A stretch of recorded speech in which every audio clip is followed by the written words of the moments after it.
আজ আমি অসাধারণ স্বাদের বাইম মাছ বোনা করব, একদম চিকেনের মতো লাগবে খেতে। হ্যালো এভরিওয়ান, কেমন আছেন সবাই? আশা করি ভালো আছেন। আপনাদের দোয়ায় আমিও ভালো আছি, আলহামদুলিল্লাহ। তো আমি বাইম মাছগুলা কেটে ধুয়ে পরিষ্কার করে নিয়ে নিয়েছি একটা বাটিতে।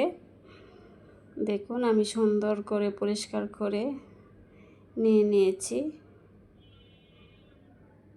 এখন এখানে আমি মশলা দিয়ে দিয়েছি মরিচের গুঁড়া, এখন দিয়ে দেব হলুদের গুঁড়া, আর দিয়ে দেব ধনিয়ার গুঁড়া, দিয়ে লবণ দিয়ে মাছটাকে ভালো করে ম্যারিনেট করে নেব।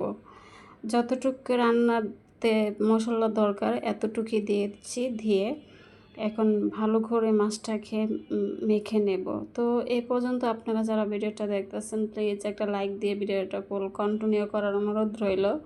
আপনাদের একটা লাইক আমার কাছে অনেক মূল্যবান, আপনাদের মতোই অনেক বন্ধুদের কাছে পৌঁছে দিতে সাহায্য করে, আর আমাকে নতুন আরেকটা ভিডিও বানাতে অনুপ্রেরণা যোগায়। তাই প্লিজ একটা লাইক দিয়ে আমার সাথে থাকার অনুরোধ রইল।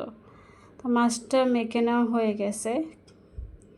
আমি এখন এটাকে আধা ঘন্টার চেয়েও একটু বেশি রেস্টে রেখে দেব। আমি ঢাকনা দিয়ে ঢেকে আধা ঘন্টার চেয়ে বেশি আমি রেস্টে রেখে দেব।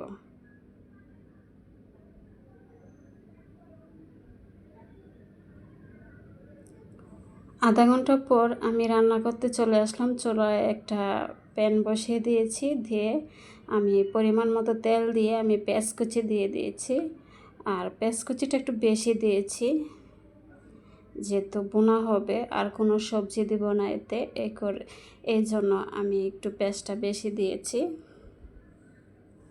পেঁয়াজটাকে নেড়ে ছেড়ে নিয়ে আমি এখানে দিয়ে দিয়েছি একটা তেজপাতা মাঝখান থেকে ছিঁড়ে, আর দুটো এলাচ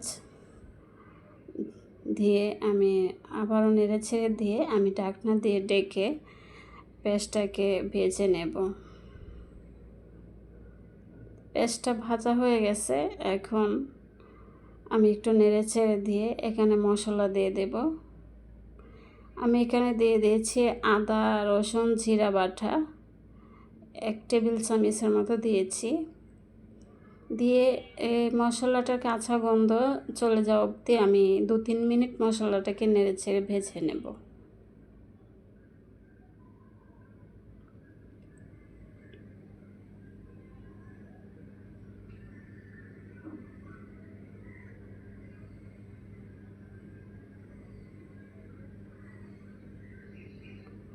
মশলাটা ভাজা হয়ে গেছে, আমি ভালো করে ভেজে নিয়েছি যেন কাঁচা গন্ধটা না থাকে।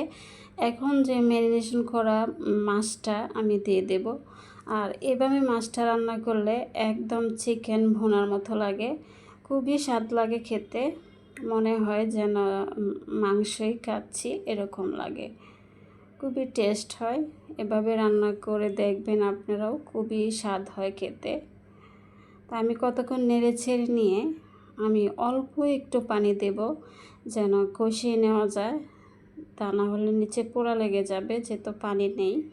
তো আমি অল্প একটুখানি পানি দিয়েছি, দিয়ে এটাকে আমি একদম মিডিয়াম লো আছে দিয়ে আমি 4-5 মিনিট কষিয়ে নেব। এতে করে মশলাটাও কষানো হয়ে যাবে, মাছটাও কষানো হয়ে যাবে।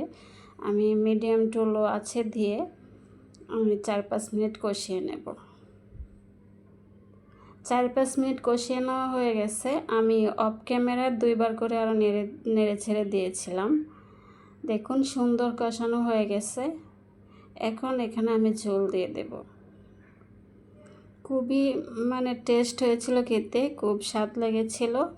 আপনারা না খেলে বুঝতে পারবেন না। আপনারা যদি বাইম মাছ রান্না করেন এভাবে রান্না করবেন, দেখবেন খেতে অসাধারণ লাগবে, মনে হবে যেন চিকেন ভুনা খাচ্ছেন এরকম লাগে। তো আপনারা যে যেখান থেকে দেখতেছেন, কাছে কিংবা দূরে, দেশ কিংবা দেশের বাহিরে, যে যেখান থেকে আমার ভিডিওটা দেখতেছেন, আপনাদেরকে অসংখ্য অসংখ্য ধন্যবাদ। যদি আমার রান্নার কোনো অংশ ভালো লেগে থাকে তাহলে আমার চ্যানেলটাকে সাবস্ক্রাইব করে দিয়ে লাইক কমেন্ট করে আমার পাশে থাকার অনুরোধ রইল। আর আপনারা যারা সাবস্ক্রাইব করে দিয়েছেন আপনাদেরকে অসংখ্য অসংখ্য ধন্যবাদ। আর কমেন্টে জানাবেন রান্নাটা কেমন হয়েছে, তবে খেতে দারুণ হয়েছিল। আর রান্নার কালারটাই বলে দেখ কত সুন্দর একটা রান্না হয়েছে। আর এখানে আমি 5টা কাঁচামরিচ আমি পুরাটা ছিঁড়ে দিইনি, হালকা একটু মাথাটা ছিঁড়ে আমি দিয়েছি। এটা ঝালের জন্য না, শুধু ফ্লেভারের জন্য। দিয়ে আমি আরেকটুখানি রান্নাটা করে নিয়েছি, তবে রান্নাটা প্রায় শেষ। আমার রান্নাটা হয়ে গেছে, দেখুন কত সুন্দর একটা কালার এসেছে। আর সত্যি বলছি এটা খেতেও অসাধারণ হয়েছিল, খুবই মজা হয়েছিল। একেবারে মাংসর স্বাদকেও হার মানাবে, এতটাই টেস্টফুল হয়েছিল। ধন্যবাদ আপনাদের সবাইকে।